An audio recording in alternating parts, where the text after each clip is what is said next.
Hello friends, welcome to this course by Get IT Job. In this series, we will learn C++ with the help of interview questions. I am Purushottam Chete. I have more than 12 years of experience in design, developing and architecting C++ applications. C++ is one of the oldest and highly paid computer language.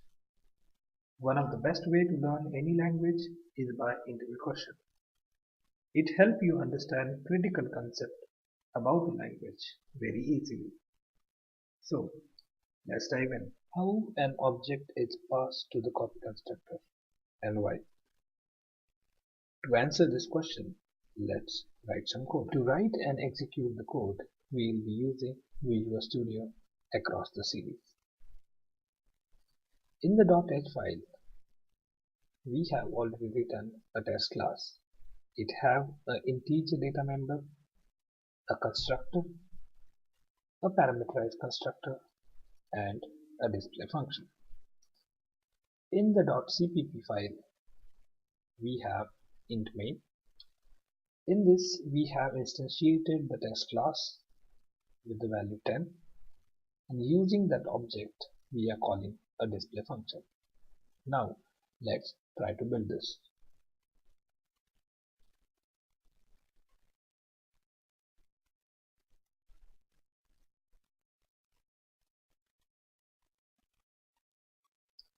Okay, it got successfully built. Let's execute this.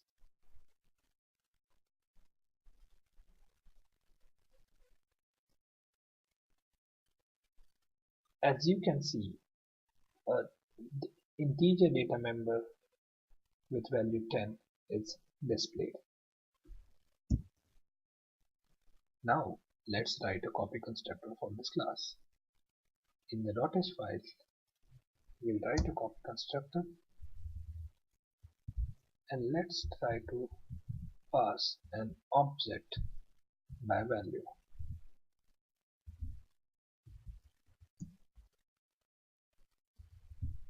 We'll assign the integer data variable with the value of RHS and in .cpp let's create one more object of class test with t1 so that the copy constructor will get called. Let's try to build this. Aha! We got an error. It is saying a copy constructor of a class test may not have a parameter of type test which is passed by a value.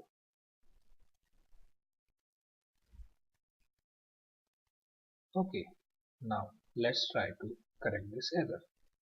Let's pass an object by reference to this copy constructor, which is actually the correct way of passing to a copy constructor. In the .cpp, let's call a display function using the second object which is created through a copy constructor. Let's try to build this. Okay, it got built successfully. Let's execute this. Now you can see the second object is also created with the value 10. Now let's try to understand why copy constructor worked correctly with pass by reference and why it doesn't work correctly with the pass by value. To do this, let's remove this t2. Let's write a function foo which is not returning anything and taking an object by value of class test, and let's try to display using this object. In the copy constructor, let's output a message that copy constructor is called.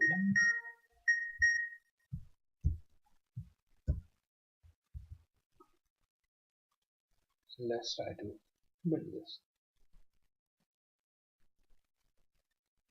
Okay, it got built successfully. Let's call this function foo from the main, and let's pass the first object t1 to this. Let's build this again. Okay, it got built successfully. Let's try to execute this. Now you can see a copy constructor is called again. Though we have not called a copy constructor, it is called automatically. Now let's try to understand what is happening. Whenever an object is passed by value to a function or returned by value from a function, a copy of that object is get created, and that actually calls a copy constructor internally. So if in the copy constructor we pass an object by value, it will create a copy and it will call the copy constructor again, and that will lead to an infinite loop.